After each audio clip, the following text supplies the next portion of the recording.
Listo, siendo las 5:10 de la tarde, damos inicio a nuestra sesión de estudios de la Escuela de Liderazgo y Activismo Poder de la Gente. En la sesión de hoy vamos a revisar un poquito cómo nos ha ido hasta el momento, qué cosas tenemos supremamente claras para iniciar esto que nosotros denominamos el segundo ciclo, que es donde vamos a formarnos alrededor única y específicamente de temas técnicos y específicos sobre funcionamientos del Estado, la formulación de proyectos y como tal la implementación del activismo en territorio. Para este ejercicio de retroalimentación, de crítica y autocrítica, también para hablar un poco sobre nosotros, quiénes somos, por qué hacemos este espacio, está invitado Francisco Castañeda, quien es un líder social, ambiental y político de la localidad de Kennedy, reconocido también a nivel distrital, quien ha sido edil de la misma localidad por el movimiento Progresistas y por la Alianza Verde. Se ha desempeñado en se ha destacado por luchas como la defensa del bosque de Bavaria, también sobre luchas animalistas en contra de todo el tema taurino a nivel distrital. Uno de los debates y uno de los proyectos que más impulsó fue el de las bibliotecas comunitarias, que terminó implementándose a nivel distrital. Entonces, un gran luchador en cuanto a la vida y en cuanto a todos los temas de participación y cultura ciudadana que se puedan imaginar. Entonces, bienvenido Pacho y pues esta es tu casa. Esperamos que todas y todos retroalimentemos este espacio de la mejor manera. Adelante, Pacho. Bueno, muy buenas tardes para todas y para todos. Le voy a pedir a Pipe que esté pendiente un poco del chat porque estoy transmitiendo desde el celular y no tengo opción de estarlo revisando por si hay alguna inquietud y que va surgiendo alrededor de lo que vayamos conversando. ¿Te parece, Pipe? Listo, Pachito. Gracias. Bueno, para todas y todos nuevamente muy buenas tardes. Mi nombre es Francisco Castañeda.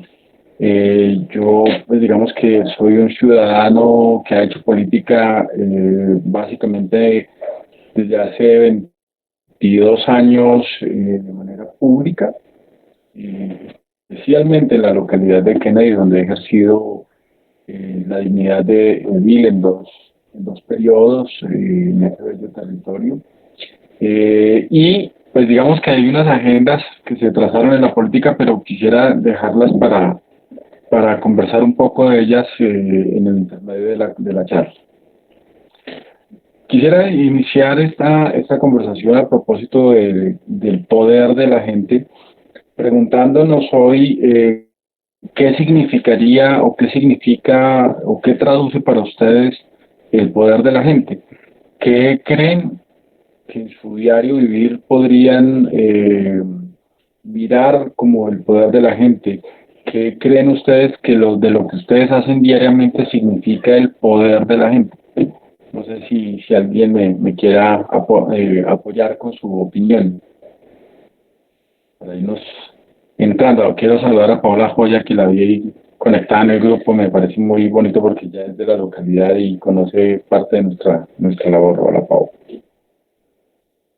Pachito, hola, ¿cómo estás? Buenas tardes a todos y todas. Pues con respecto a lo que estás preguntando, Pachito, pienso que el poder de la gente es lo que tú puedes hacer en el territorio, hablando del tema comunal. Es ¿qué podemos hacer para ayudar, para enseñar, para o alinear pues las falencias que tenemos a nivel de territorio?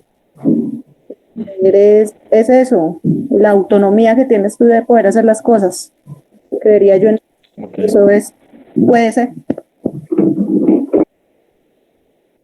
Vale, Pau, gracias. Qué rico que estás en el curso. ¿Alguien más quisiera ayudarnos con su opinión?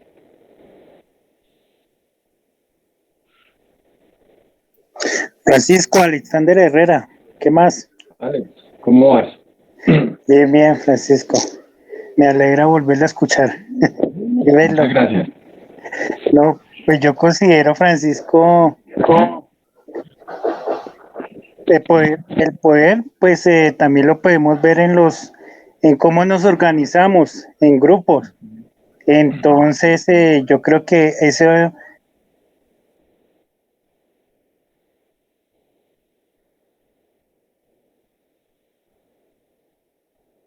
Se le cayó la llamada a Alex. ¿Alguien más?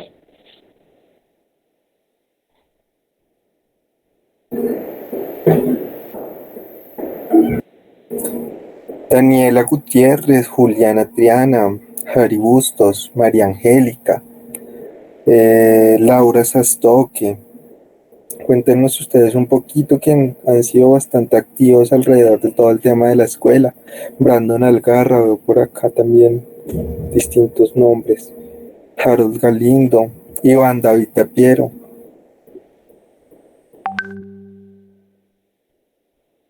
Bueno, no hay problema. Vamos a ir conversando y nos vamos introduciendo en el tema más despacio y con eso vamos cogiendo el hilo de la conversación. Bueno, nosotros empezamos en la localidad de Kennedy a partir de una idea fundamental y era que para representar a la ciudadanía en una corporación pública teníamos que ligar nuestra presencia social a una idea, a un movimiento, alguna razón de ser que nos permitiera tener no solo la visibilidad política para que la gente nos reconociera y en algún momento pensara en votar por nosotros, sino empezar efectivamente a construir un ideario, ¿sí?, de lo que quisiéramos transformar en nuestro territorio.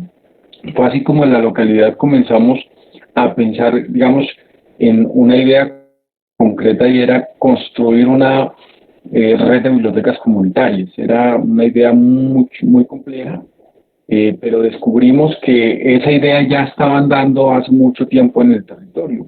Simplemente faltaba que alguien tal vez tomara la iniciativa de empezar a juntar esas voluntades. Entonces digamos que el primer criterio que nosotros descubrimos en ese actuar de nuestra idea de querer construir la red de bibliotecas comunitarias de la localidad de Kennedy era que ya había gente haciendo esas tareas. Lo que pasa es que las hacían de manera individual o grupos muy segmentados y lo que nunca tal vez se pusieron a pensar esas personas que ya venían trabajando en esto era la posibilidad de poderse juntar para potenciar efectivamente ese trabajo que tenían. Entonces, fue así como nosotros, digamos, de alguna manera empezamos a liderar la articulación de esos procesos comunitarios y empezarles a darles visibilidad social y visibilidad política. Entonces, la gente empezó tal vez un poco a cuestionarnos de por qué nosotros vinculábamos procesos comunitarios a los temas de reflexión política. Digamos que hay una tensión muy fuerte en los procesos comunitarios cuando de alguna manera empiezan a hacerse visibles porque la gente siente que de alguna manera los va a perder. Si los llevan a la escena de la política sienten que van a dejar de ser suyos y tal vez van a, puede ser, manosear ese tipo de procesos comunitarios y terminarlos convirtiendo en otra cosa distinta que no correspondía a las intenciones que nosotros teníamos en ese momento. O sea, llegar a la conclusión de que era necesario convencer a cada uno de las organizaciones, a las personas que tenían bibliotecas comunitarias, convencerlas de que era necesario articular y potenciar los procesos fue bastante complejo. Sin embargo, de alguna manera nos tardamos casi 8 años en construir esa idea y al final nació después de 8 años de recorrer toda la localidad, saber dónde estaban las bibliotecas, qué tipo de usuarios atendían, cada cuánto tiempo abrían, qué dificultades se le presentaban, qué textos y qué materiales manejaban, poder efectivamente saber que estábamos ya al punto de construir lo que se denominó la red de bibliotecas comunitarias que hizo CAINSA en su momento en el territorio de la localidad de Kennedy. Digamos que esa fue la primera idea de proceso que nosotros tuvimos, esto con unos antecedentes, y es que yo hago parte de una organización política de toda la vida, pero nunca había hecho un proceso comunitario para poder efectivamente trazarle una ruta a este tipo de procesos. Pipe, no sé si hay algunas personas preguntando por el chat, me parece que sí. Hay un comentario y hay otro, digamos, bueno, lo primero, que Pachito, que algunas personas están escuchando un poquito como que se va el volumen por momentos. Ajá. Y Sara Sofía dice, considero que el poder de la gente está mediante la denuncia ante factores de corrupción, de incumplimiento, de violencia, entre otros, y de violencia, entre otros. Que hacemos que haya proyectos de mejora hacia el bienestar de las personas y de la misma comunidad. Ajá. Listo. Le subo aquí un poquito de volumen a ver si de pronto es. ¿Ya me escuchan mucho mejor? No sé, Sí, Paquito. ¿mucho mejor, Pipe? Sí, señor. Ok. Entonces, digamos, lo que dice Sara hace parte de unas conclusiones posteriores a las que llegamos. Digamos que parte de mi actividad política era el activismo político, la reivindicación, la denuncia, la protesta, digamos que hacen parte de la vida del poder de la gente, pero incluso llegar allá requiere también un proceso de reflexión social, y por eso, digamos, que me parece tan relevante contar este proceso del cual estamos conversando a partir de esta primera idea, que era construir la red de bibliotecas comunitarias. A partir de esa construcción,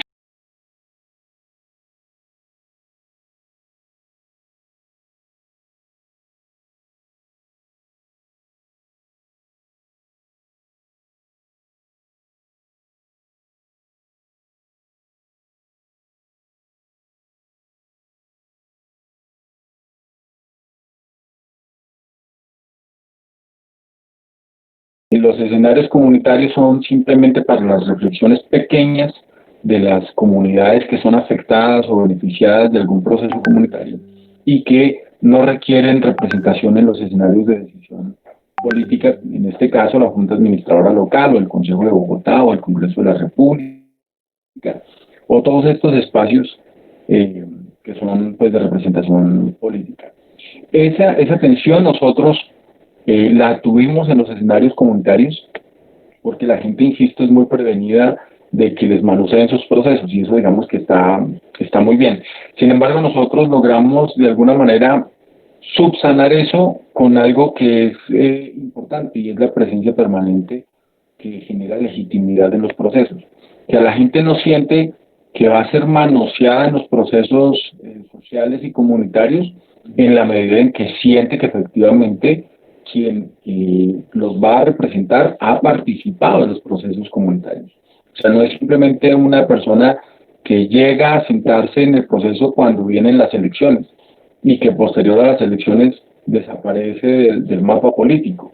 Entonces, nos permitió generar esa legitimidad en las bibliotecas comunitarias, y definimos que ese primer programa que íbamos a tener a la Junta Administradora Local era un programa desarrollado a partir de la reivindicación de los procesos comunitarios, defendiendo una bandera trascendental que era la promoción de la lectura. Digamos, yo tengo una historia laboral que de alguna manera se fue mezclando con la social y comunitaria y con la política, que era haber sido promotor de lectura de una red de bibliotecas en Bogotá durante más de 16 años. Digamos, eso también me permitió una mirada amplísima sobre ese campo, y ya después vincularla al mundo de la política con mis propios antecedentes, y en el mismo aprendizaje del desarrollo comunitario, pues nos permitió abanderar esa primera campaña que se llamaba Sí a la lectura, sí a la cultura y sí al progreso. La gente nos decía: ustedes están locos, o sea, nadie va a votar por alguien que reivindique la lectura, eso no tiene sentido. Aquí lo que se necesitan son vías, aquí lo que se necesita son parques, aquí se necesita hablar de la corrupción, aquí se necesita es todo lo distinto, pero si ustedes salen a hablar de la lectura, pues nadie va a votar por ustedes. Bueno, nosotros hicimos un ejercicio bien interesante porque era en el movimiento progresista en ese momento y necesitábamos recoger 18.000 firmas para poder inscribir la candidatura por firmas a la Junta Administradora Local. Solo la candidatura nuestra, en esas listas se arman por 11 candidatos y candidatas. Y cada candidato tenía que aportar X número de firmas para poder inscribir finalmente la lista en la registraduría. Nosotros, la candidatura nuestra, con el eslogan decía la lectura hacia la cultura y el progreso, en los parques, diciéndole a la gente lo importante, preguntándole a la gente si era importante leer o no, y con esa sola pregunta la gente nos firmaba las planillas, y logramos recoger en ese momento 13.000 de las 18.000 firmas que finalmente presentó el movimiento progresista en la localidad de Kennedy. O sea, era un boom que un candidato a la Junta Administradora Local no se la pasara haciendo demagogia como muchos, sino efectivamente hablando de un tema del que conocía, pero del cual además era partícipe en un proceso comunitario que era la lectura. Y también, digamos, de alguna manera, eso nos permitió ensanchar un proceso largo con las organizaciones históricas culturales de la localidad y por eso también la reivindicación cultural al proceso de la lectura y por ende eso como puente para llegar en algún momento al tan anhelado progreso que requieren las comunidades. Digamos, ese fue el primer proceso. Ese proceso nos valió ser la segunda votación más alta en ese momento, 5.200 votos obtuvimos en esa elección. Pero nos dejó además una enseñanza ese primer momento, y era que efectivamente la mejor manera de reconocer el valor de la política era participando en los procesos comunitarios, ¿no? Y de legitimar la presencia de la política previo a las campañas electorales. Entonces, a mí, ¿quiénes me reconocían en ese momento? Pues la gente que estaba vinculada al mundo de las bibliotecas comunitarias y de alguna manera al mundo de las organizaciones culturales y obviamente tenía un pasado político y con nuestra organización política podíamos de alguna manera asumir esos propios escenarios. Cuando llegamos a la Junta Administradora Local, pues no les voy a contar la escena de las sesiones ni estas cosas, sino ya en concreto cómo se desarrolló el trabajo en los territorios. Nosotros en ese momento era el alcalde Gustavo Petro, aprendimos también algo del entonces alcalde local Luis Fernando Escobar Franco, quien era el personero de Soacha en algún momento, que fue la persona que denunció los casos positivos. Y era que después del asalto que hubo de corrupción en Bogotá con el cartel de la contratación, había que de alguna manera cambiar el imaginario de la ciudadanía con respecto a la administración pública. Había que decirle a la ciudadanía y enviarle un mensaje que más allá de lo que decía Petro en los medios y la lucha contra la corrupción, etcétera, etcétera, había que enviar un mensaje de legitimidad de la política en los territorios. Entonces nosotros decíamos, bueno, nosotros ya tenemos una experiencia a propósito de nuestra participación en los escenarios comunitarios y de construcción social a partir de la promoción de lectura. Pero, pues, digamos, ya en el ejercicio concreto de la política necesitábamos ampliar más el espectro de nuestra atención poblacional y nos lanzamos a acompañar unos procesos de creación de mesas de trabajo comunitarios. En ese primer año nosotros logramos constituir casi 36 mesas de trabajo comunitarias en todos los territorios, con distintos temas. O sea, la ciudadanía, hay una gente que es participóloga, ¿no? Entonces van a todos los espacios y se vuelven gente muy compleja y experta en absolutamente todo también. Había también que romper ese esquema de la gente que históricamente participaba e intentar llegar a otros segmentos de la población donde la gente nunca participa y llegarle también a esa gente y tocarle la puerta para que saliera a hablar de los otros temas, de la otra agenda que nosotros queríamos potenciar. ¿Cuál era la otra agenda? Pues la que la gente nunca era capaz de comentar en los espacios porque no les gustaba participar, porque sentía que cada uno de los espacios de participación era lo mismo, que si llegaban muchos funcionarios, se hacían recolección de muchos datos, pero al final eso no terminaba en nada porque terminaba más bien como en una componenda entre funcionarios y gente, líderes y lideresas que estaban en esos espacios, que históricamente siempre estuvieron en esos espacios y que efectivamente nunca llegaban a trascender en la vida de las comunidades. Bueno, nosotros llevamos a esas 36 iniciales mesas debates a propósito de los temas de juventud. Escuchamos también y aprendimos y constituimos, por ejemplo, la primera mesa local LGBT de la localidad de Kennedy. Constituimos el primer consejo local de recicladoras, recicladores, recuperadores ambientales de la localidad.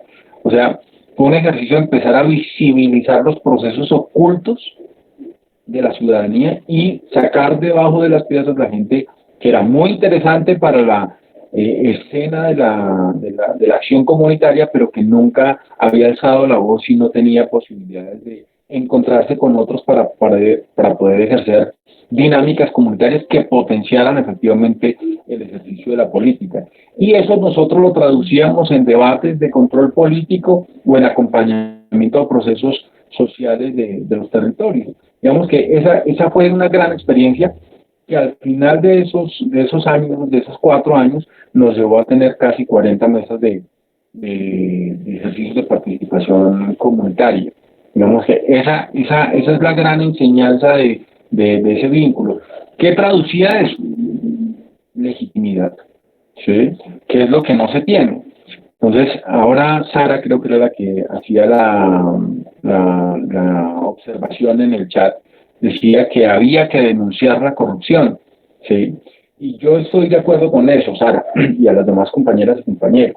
Pero para denunciar la corrupción se necesita uno que quien denuncie, por supuesto, tenga la suficiente legitimidad ante la gente, que la gente le crea sobre lo que está denunciando. Y 2, que la comunidad entienda y se levante también a denunciar. No basta con que el político denuncie. Digamos, yo valoro mucho lo que hacen personas como Cepeda, Petro, la misma Claudia en su momento, etcétera, etcétera, que es gente que hace un debate de control político y no hacen las denuncias, que uno queda simplemente perplejo de las denuncias que están haciendo. Pero si eso no tiene proceso, si eso no tiene gente de carne y hueso detrás, pues es muy difícil. Uno ve, por ejemplo, que este tipo de personas, me refiero a los que acabo de nombrar, son personas de opinión, ¿sí? Que constituyen su idea de política a través del estado de opinión. Ellos dicen algo y todo se vuelve viral en las redes, se vuelve un hecho social, pero realmente quienes están haciendo y examinando y reflexionando en los territorios sobre esas denuncias, pues lo que descubrimos es que nadie. Entonces, valía la pena nosotros mismos, con estos nuevos escenarios que logramos crear en el territorio, potenciar esa reflexión social y política. Era necesario que la política empezara a ser legítima, pero a que además tuviera gente de carne y hueso en los territorios para poder hacer esas denuncias. Y eso además nos servía para otra cosa. Nosotros, yo inicialmente no soy una persona muy conocida en las redes, o tenemos una debilidad en eso con respecto a personas como del estado de opinión, o como los youtubers de ahora, como, no sé, una persona como este compañero caleño que hace unas denuncias tremendas, o como Mendoza, el de Matarife, que dicen muchas cosas y efectivamente pues se vuelven boom en las redes. Pero de las redes a las comunidades, a los barrios, ahí hay una lejanía enorme, ¿sí? Y muy seguramente si ellos se dieran a lanzarse al Congreso, muy seguramente ganarían las elecciones. Pero digamos que nosotros pensamos que sí es importante ganar las elecciones, pero también esos espacios de construcción social deben servir como referentes para transformar los paradigmas, para generar nuevos paradigmas en los territorios. Si eso no ocurre, si esa reflexión política no es permanente en los territorios, si no hay gente de carne y hueso, si no hay políticos que la gente pueda tocar, palpar, sentir y que sufran igual que ellos, pues evidentemente no se está transformando la realidad, simplemente se les está dando una nueva idea, que es lo mismo que haría en su contexto la derecha cuando Uribe generó lo que llamó Estado de opinión, que era a través de los grandes medios de comunicación. Esta vez lo hace la izquierda, ¿sí? Nosotros queremos pararnos en un punto donde efectivamente la gente sienta que la transformación de la sociedad también le compete a ellos, que esa transformación de la sociedad no basta con tener muy buenos representantes en las corporaciones públicas, como los hay, ¿sí? Sino que adicionalmente sean actores de primera línea y sean capaces de movilizarse ellos mismos, pero además movilizar sus comunidades en pos de esas grandes transformaciones que requieren, sin olvidar ni dejar de liderar, ni dejar de hacer esos procesos comunitarios de los cuales hemos sido parte. Entonces, por ejemplo, nosotros nos vinculamos a procesos de agricultura urbana o agrocultura urbana, ¿sí? Que son maravillosos. Estuvimos y fuimos capaces de articular procesos de la localidad con otras localidades. Hicimos y somos, digamos, pioneros en estar en los territorios cuando habían movilizaciones. Uno muy rara vez ve un político marchando realmente al lado de las comunidades, pero además convocándolas, pero además hablando de la gente sobre esos problemas y reflexionando previo a esas grandes movilizaciones. Que la gente que saliera a una manifestación, que saliera a hacer una denuncia, no lo hiciera simplemente porque alguien dice que hay una denuncia y hay que seguirlo como borregos, ¿no? Como el caudillo, sino que efectivamente éramos capaces de seguir una idea construida, una reflexión social construida. ¿Mm? Y de alguna manera eso nos permitió empezar a pensar qué podía significar entonces nuestra presencia en la política.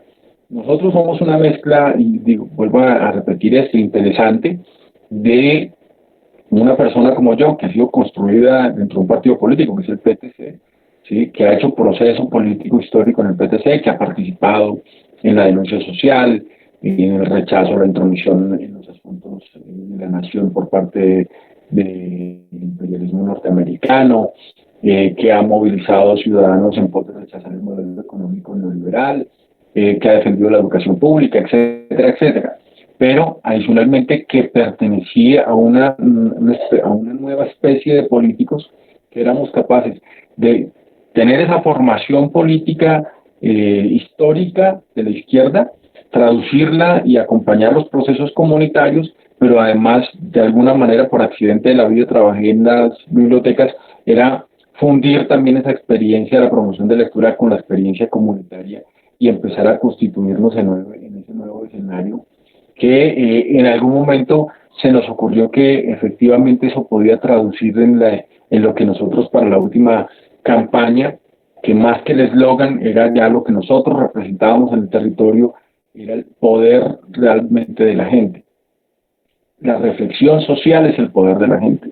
El análisis de su contexto, su pequeño contexto, su gran contexto y su macro contexto son realmente lo que le da a la gente herramientas para tener ese poder, para cambiar ese paradigma que en algunos momentos es estático. Nosotros nos encontrábamos con mucha gente que conocía de la realidad de sus territorios como ninguno, pero adolecía de alguna manera de las herramientas para hacer reflexiones sociales sobre lo que pasaba en el país o en el mundo. Simplemente se dedicaban a su pequeño proceso, que era muy valioso, que era vital, pero que olvidaban que ese pequeño proceso podría de alguna manera impactar positivamente las grandes reclamaciones que ha tenido la sociedad durante toda su vida.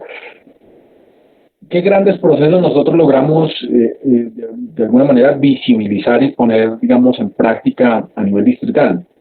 Creo yo la mayor experiencia que nosotros tuvimos fue la lucha en defensa del bosque de Bavaria, que comenzó haciendo eso, un pequeño proceso comunitario, ¿sí? Donde cambian el uso del suelo de manera tal vez irregular de la fábrica y la planta de Bavaria, y de un momento a otro termina siendo eso vinculado a un proceso de urbanización, inicialmente de vivienda de interés social prioritario y de estrato 4, y que la gente simplemente creía o cree, mucha de ella, que eso no los iba a afectar porque eran 1.000 o 2.000 árboles.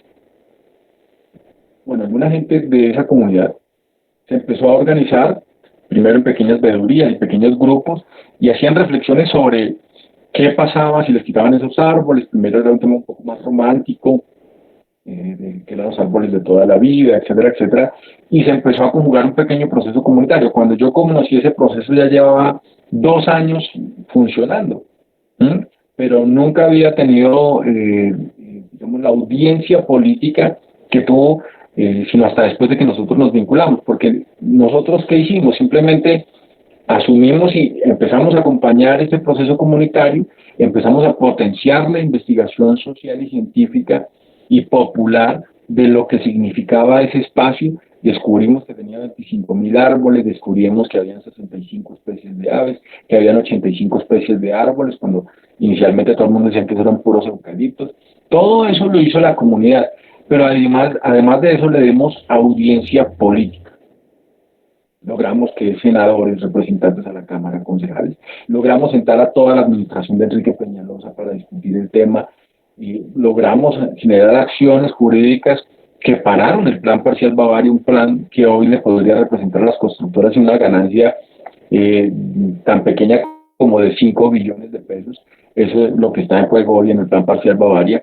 Y hoy tenemos a la administración de Claudia López intentándola sentar también para que dialogue sobre lo que va a ocurrir allí. Pero lo que les digo, eso dependió de haber sacado una pequeña lucha, un pequeño proceso comunitario, haberlo sacado a la luz pública, desempollarlo, ¿sí? Digamos, de alguna manera ese es nuestro papel. Hay muchos políticos que llegaron ahí de paracaídas, etcétera, etcétera, eso siempre pasa.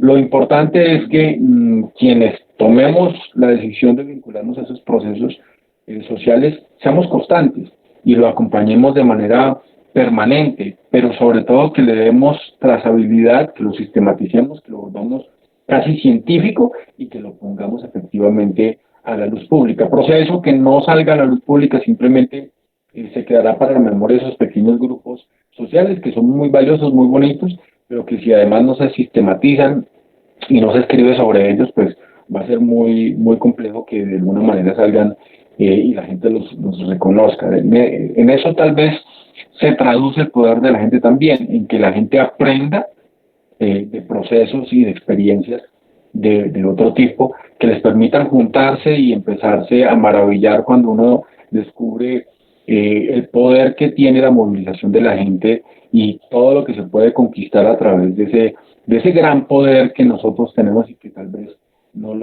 simplemente no lo hemos podido descubrir. Es el cambio de paradigma en dos perspectivas, la individual, ¿sí? Nosotros mismos darnos cuenta que podemos liderar procesos comunitarios, sociales y políticos, y también el paradigma social, que es cambiar la percepción a la gente de que todo está mal y que no se puede transformar nada y que efectivamente simplemente estamos derrotados de entrada en casi todos los procesos. Nunca pensamos nosotros que vamos a derrotar a las 4 constructoras más poderosas del país y hoy los tenemos de alguna manera negociando un plan parcial que ya estaba simplemente decretado y que ya pareciera no iba a suceder. Entonces, bueno, esa es un poco la trascendencia de lo que nosotros creemos que significa el poder de la gente. La última campaña electoral cuando fuimos al Consejo de Bogotá, yo lo decía en el trino de la derrota porque perdimos efectivamente las elecciones. No siempre significa que el poder de la gente salga airoso en las elecciones, pero dejaba experiencias maravillosas. Yo decía que nosotros fuimos la campaña más austera que ustedes hayan podido ver en Bogotá.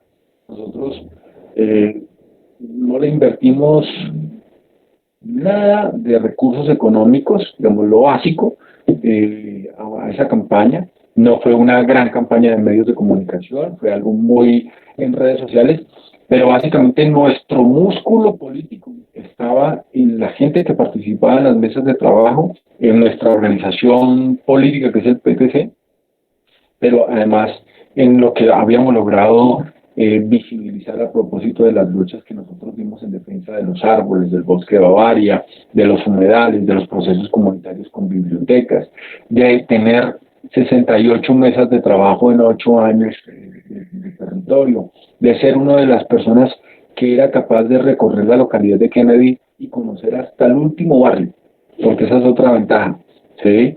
De ser capaz de recorrer los territorios, de conocer después la ciudad y su inmensidad, su diversidad, no solo en los colores del arco iris y en la diversidad de género, sino también en la diversidad poblacional, étnica, en lo poblacional campesino, en la Bogotá rural. En eso nosotros tuvimos hace poco una pérdida irreparable en el compañero Jaime Beltrán, que nos enseñó muchísimo sobre la zona rural de Bogotá, pero además de cómo los procesos comunitarios permitieron la defensa del páramo de Sumapaz y lo que significa hoy el descubrimiento, además de el hallazgo arqueológico más grande de América Latina, que es el de la Hacienda del Carmen, en un que detuvo también un megaproyecto de vivienda que en su momento Peñalosa quería hacer y desarrollar en su primera administración, y quedaron frustrados por ese hallazgo, y que los campesinos entendieron que el vínculo de su tierra a propósito con el campo, pero también del trabajo comunitario,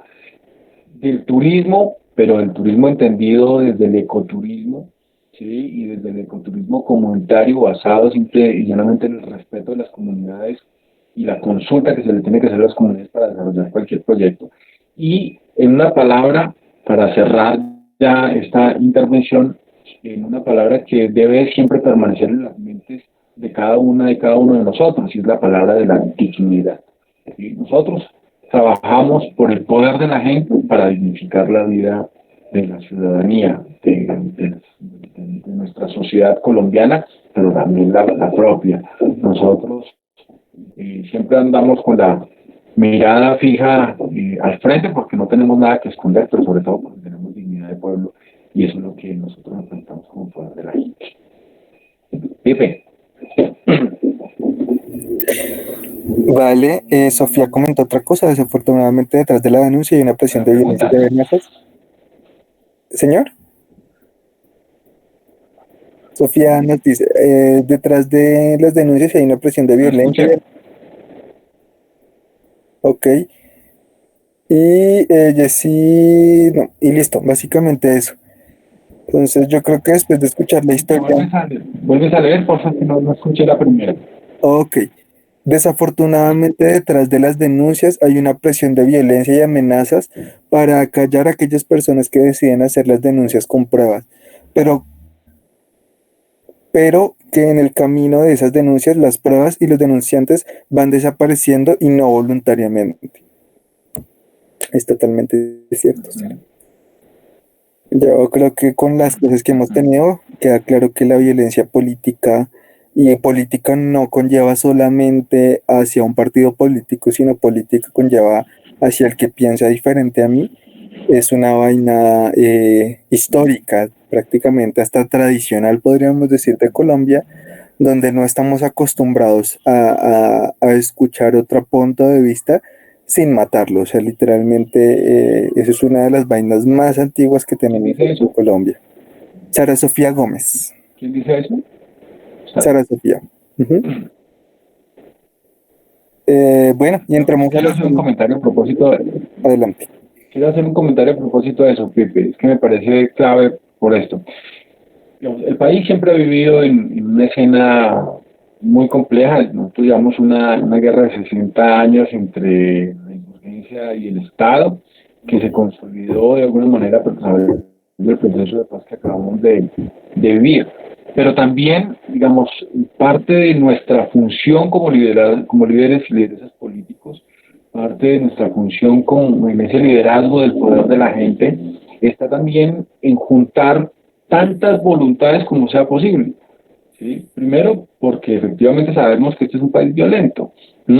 Pero nuestras reivindicaciones están primero desde el lado civilista. Si nosotros hacemos nuestras reclamaciones desde la concepción civilista, pues evidentemente evitamos un riesgo. No estoy diciendo que no lo tengamos, estoy diciendo que lo evitamos.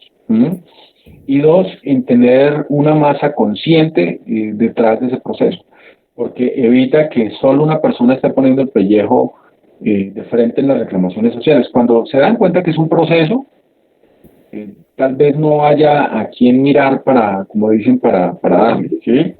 Simplemente ven que hay un proceso comunitario que es muy difícil de destruir porque efectivamente está en cabeza de muchas personas.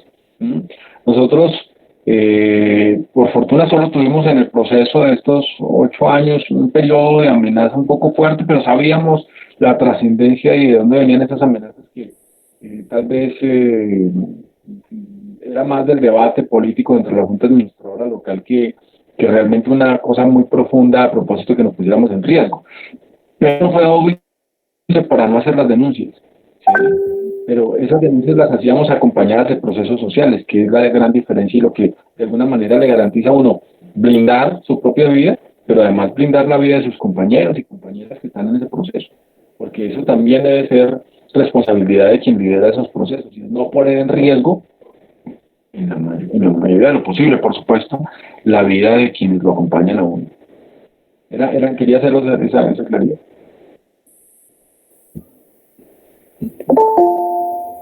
Genial. No, pues ahora están, este espacio es para que hagamos una retroalimentación también de lo que ha venido haciendo la escuela, de qué claridades se tienen hasta el momento y nada, estamos acá es para escuchar. Bueno, todo oídos.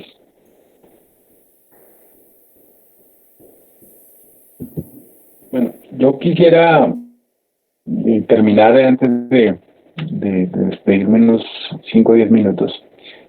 Agradecerles a ustedes.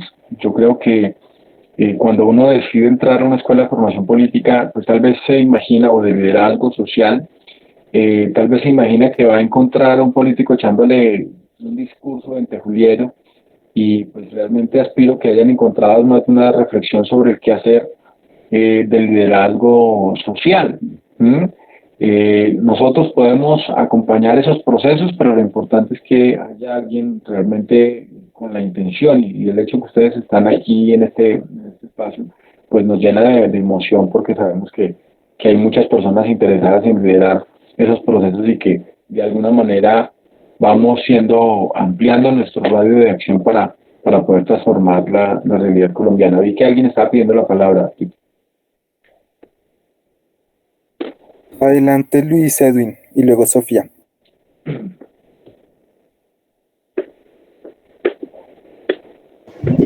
Hola, buenas noches. Buenas tardes, perdón, es que aquí ya está todo oscuro. Bueno, yo soy defensor de derechos humanos. Me encanta meterme en problemas. Disfruto haciendo la denuncia.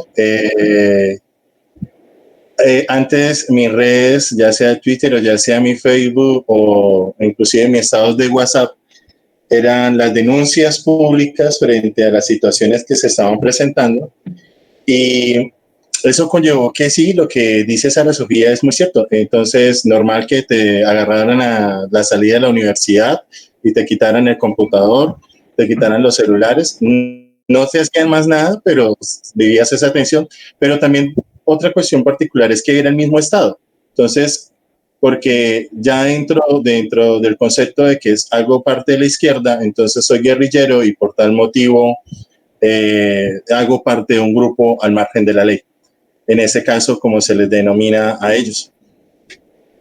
Pero algunas veces es necesario hacer la denuncia, solamente que el temor siempre va a existir, pero es también lo malo de hacer la denuncia no es hacer la denuncia, lo malo es la estructura que no garantiza, ¿sí?, que esa denuncia verdaderamente prospere en el estado de ley que se establece, o sea, como está la ley para el caso de la sanción.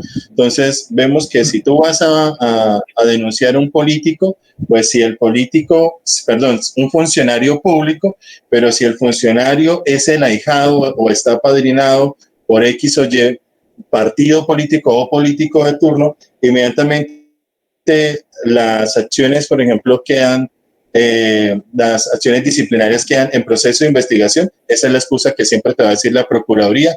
Estamos intentándolo, pero pasan 2, 3 años y hasta ahora te responde. Entonces, yo lo hago mucho también porque yo hago parte de la población LGBT y nosotros denunciamos a la primera ministra del Interior ante la Procuraduría por incumplimiento a la ley, a la política pública nacional LGBTI que ya estaba y que estaba ordenada a cumplirse en el 2019. Y hasta eso lo hicimos en el 2000, 2018, 2019, y hasta este año me llegó la respuesta diciéndome el procurador que no podría hacer nada, cuando ya habían cambiado la nueva ministra. Hemos hecho la misma acción con esta nueva ministra y hemos colocado las denuncias ante la Procuraduría y, oh sorpresa, vuelve y sale lo mismo.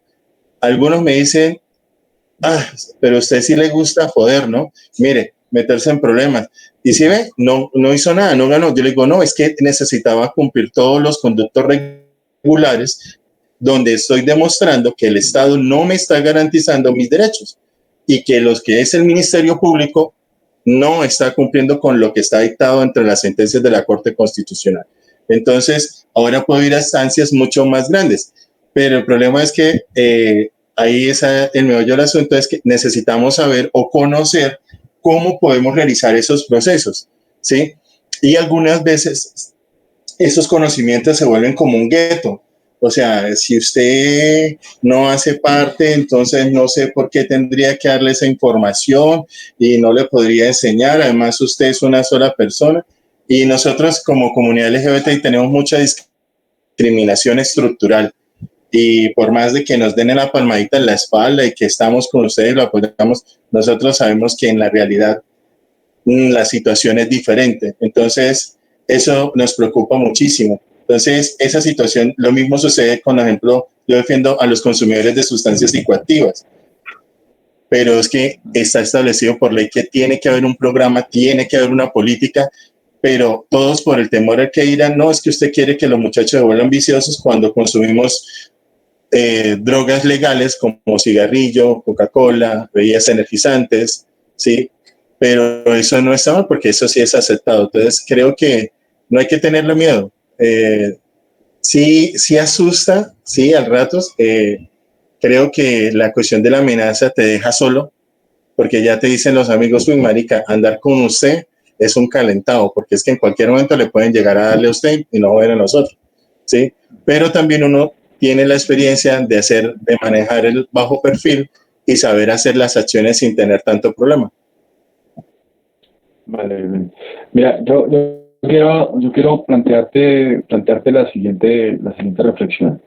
A mí me parece que lo que tú dices es cierto, ¿sí? El Estado está estructurado para no dar respuesta a las denuncias de la ciudadanía, a ninguna reclamación, a no conceder ningún derecho, ¿sí? La justicia está hecha para generarle impunidad a los bandidos que nos gobiernan. Pero desde el 2002 para acá, especialmente desde el gobierno de Álvaro Uribe, eso se agudizó. ¿Y se agudiza por qué? Porque se generó un estado de opinión muy parecido o muy similar a lo que sucedía en la Alemania nazi. Era que había toda una orquesta tocando a favor de una forma de hacer política, que es una forma discriminatoria, que es una forma homofóbica, que es una forma, en el fondo, fascista, que gusta eliminar a la diferencia, ¿sí? Y que fue acomodando, ya el Estado era perverso en su estructura, ¿sí? Pero a partir del gobierno de Uribe para acá, el Estado se fue acomodando a tal manera, ¿sí?, que le garantizaba plena impunidad a quienes gobernaban a partir de esa lógica política. Fíjense ustedes todo lo que está pasando hoy.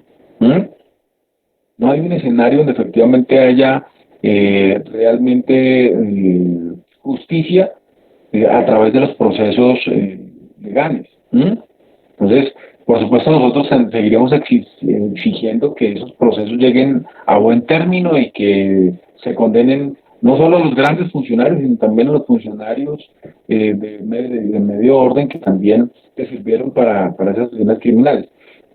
Pero esa es la denuncia gruesa, la grande, en la que todos tenemos que estar, ¿sí?, en la que debemos acompañar los procesos. Pero sin embargo, tú lo decías ahora, digamos, si bien es cierto, no hay que tener miedo, nunca hay que tenerlo, ¿sí? La invitación nuestra es a que no se quede la denuncia como la del superhéroe, sino que efectivamente eso corresponda a una denuncia social. porque eso, insisto, evita que se ponga en mayor riesgo la persona que está haciendo la denuncia, ¿sí? Pero además evitaría que mucha gente se pusiera en riesgo, ¿sí? En la medida en que nosotros logremos reflexionar con las comunidades sobre los grandes problemas que nos aquejan, dentro de ellos la justicia, ¿sí? Dentro de ellos las grandes denuncias y violaciones de los derechos humanos, en el caso concreto de los sectores poblacionales y sociales LGBTI, pues muy seguramente lograremos que muchas más personas entiendan que hay una discriminación estructural del Estado, de la sociedad, y que lo que tenemos que hacer es cambiarla de raíz, y no simplemente quedarnos en cambiar una ministra, que si la tenemos que cambiar, si la tenemos que empujar y denunciar, lo hacemos, pero que vaya a la reflexión mucho más hondo para facilitarle a la gente poder entender ese fenómeno, o si no, simplemente nos queda en el sinsabor de que no pudimos tumbar la ministra, ¿sí? Pero efectivamente no trascendió a la realidad de la ciudadanía, que no hizo el análisis de que efectivamente lo que está detrás de toda esta orquesta, de lo que se ha orquestado en contra nuestra, es un problema estructural que hay detrás y que está hoy enquistado en el Estado. Sara Sofía. Muy buenas tardes, gracias. Voy a devolverme un poquito en cuanto al tema y ver que dentro de las bibliotecas que hay, que es un medio muy bueno cultural para que como niños, como adolescentes, como personas adultas podamos formarnos cada día para poder ser y poder también a través del conocimiento ingresar en el medio social. Y pues para mí era muy interesante cómo poder acceder a una biblioteca, y yo preguntaba en un momento, oye, ¿acá se pueden entregar libros? Me decían, no, acá no hay recepción de libros. Y yo decía, qué tan importante, somos muchas personas que tenemos libros y en determinado momento ya no sabemos qué hacer con ellos. ¿Qué tan importante sería que las bibliotecas tuvieran un programa en el cual pudieran recibir todos estos libros y también donarlos o prestarlos a los chicos que deseen tener un libro, ya sea para conocimiento, o sea, cualquier tipo de conocimiento, ¿no?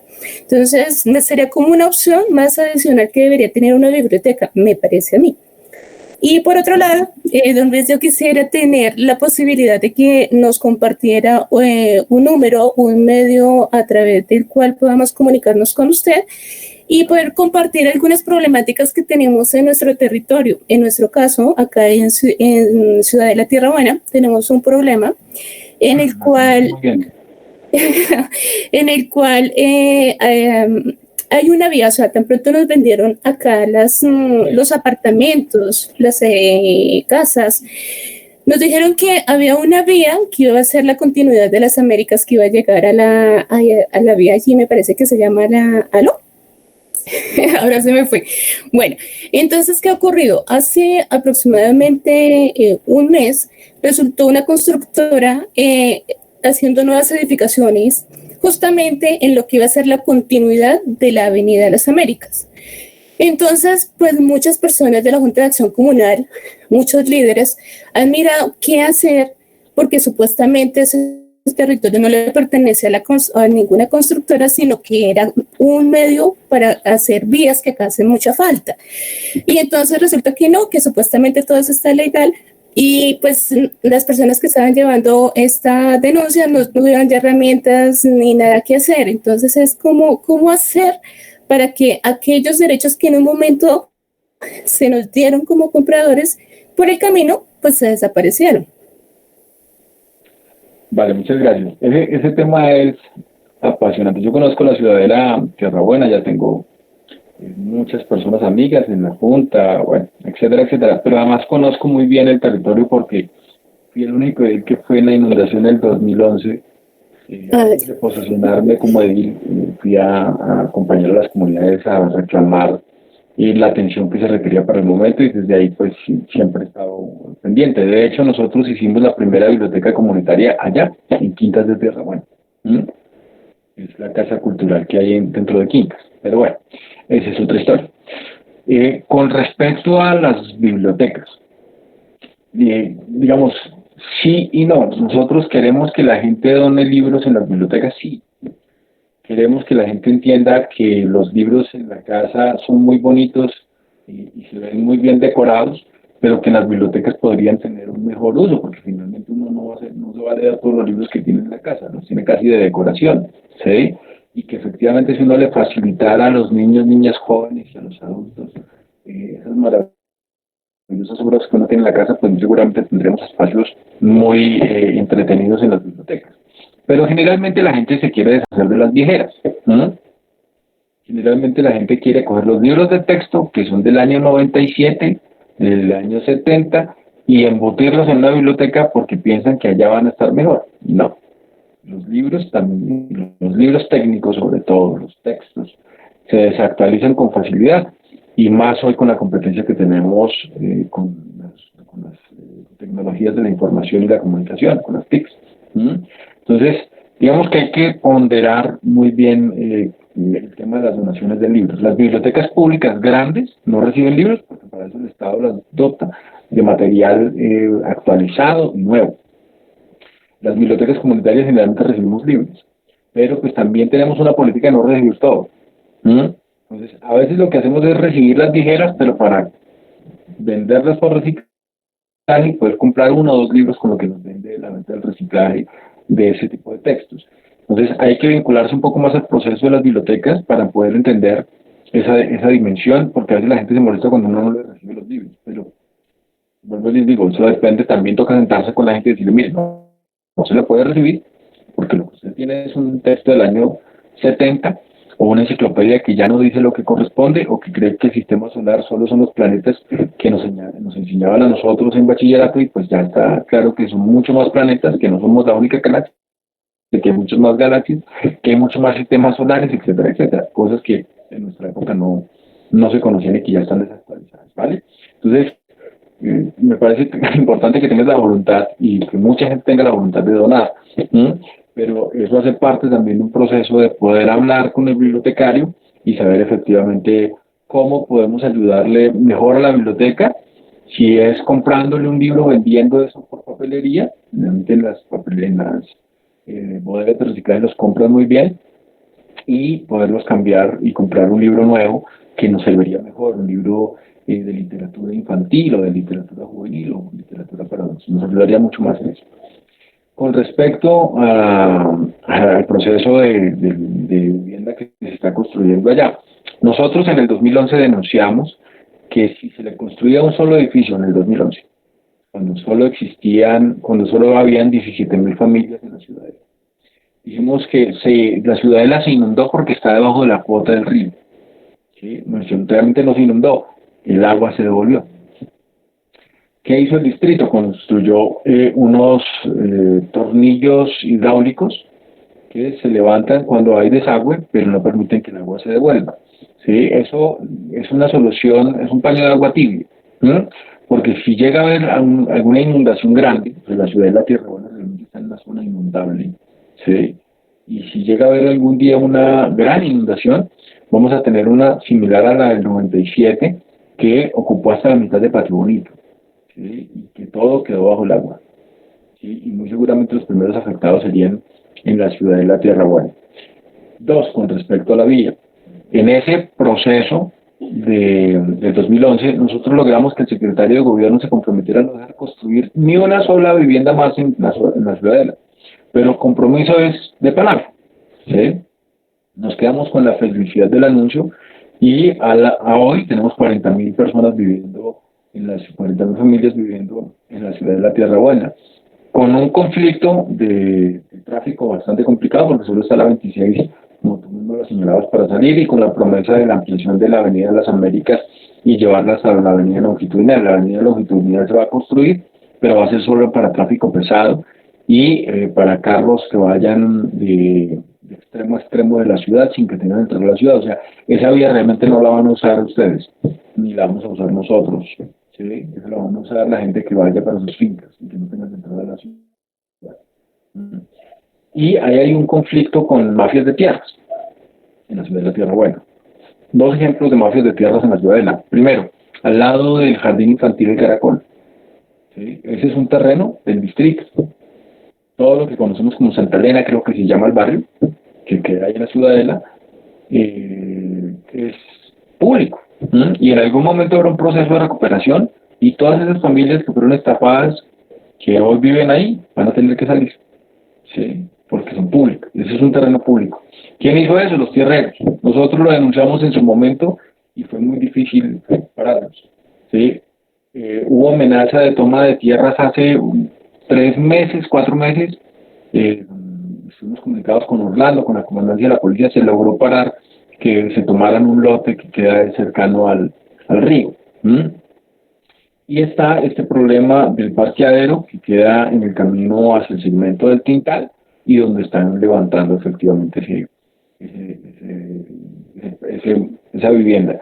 Nosotros creemos y compartimos contigo la preocupación que ese es un bien público y que hay que hacer las respectivas diligencias y medidas.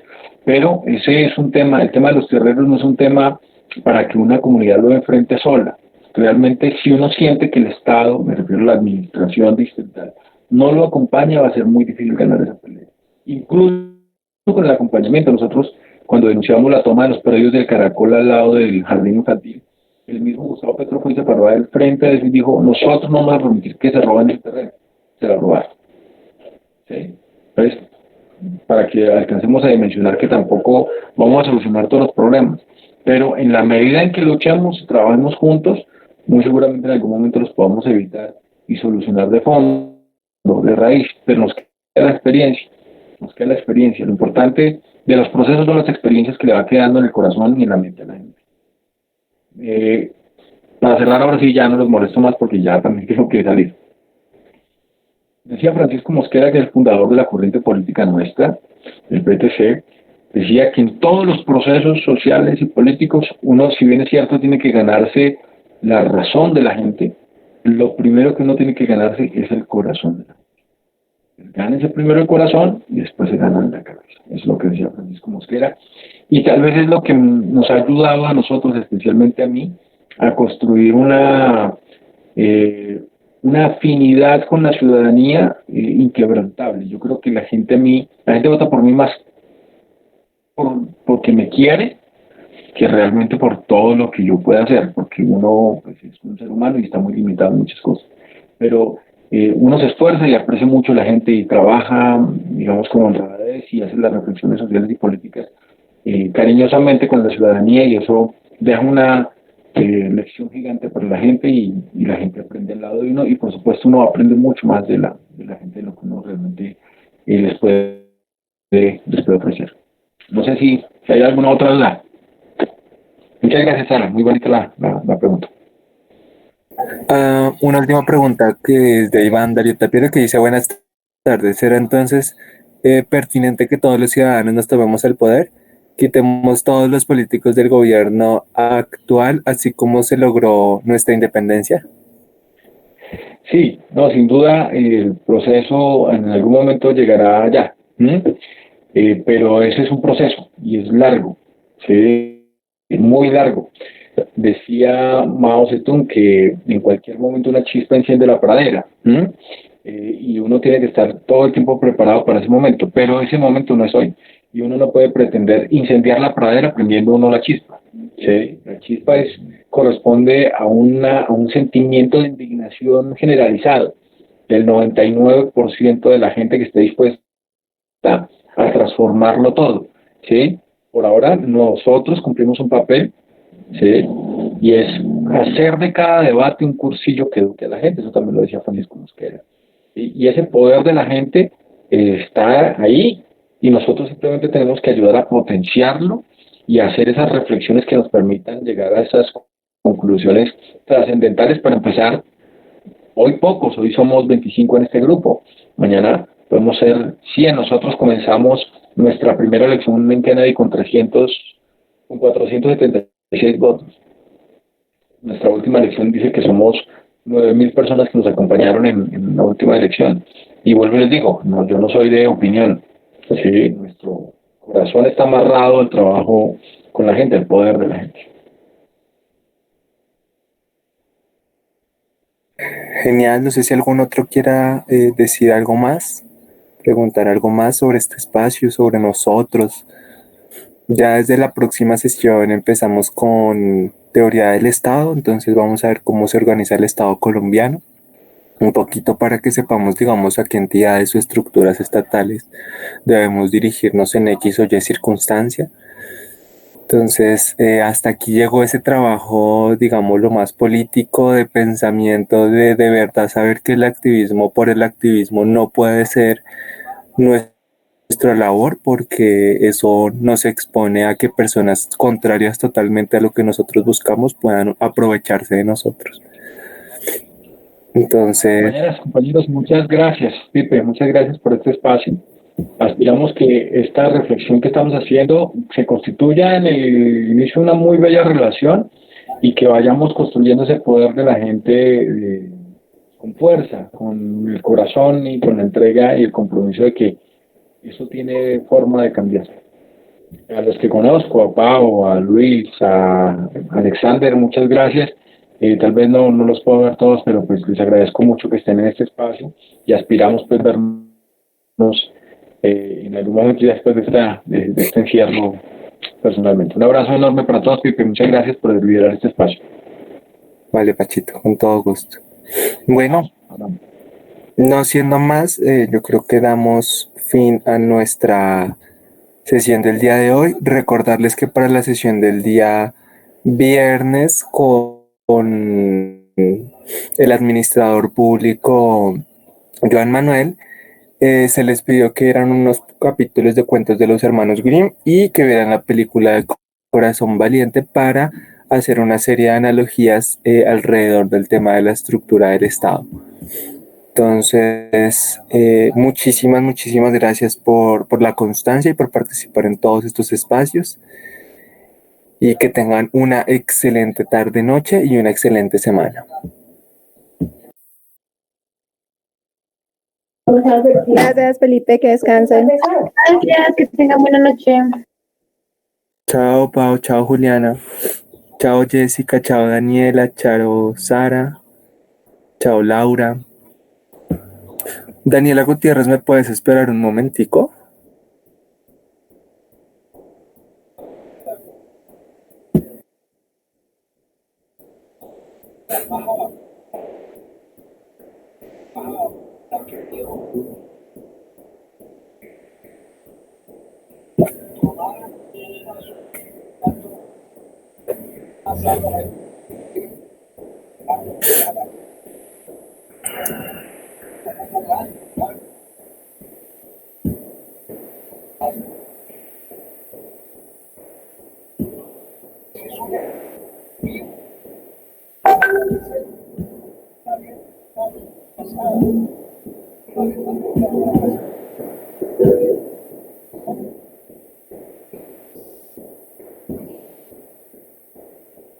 Bueno, con los que están aquí presentes. Ay, no.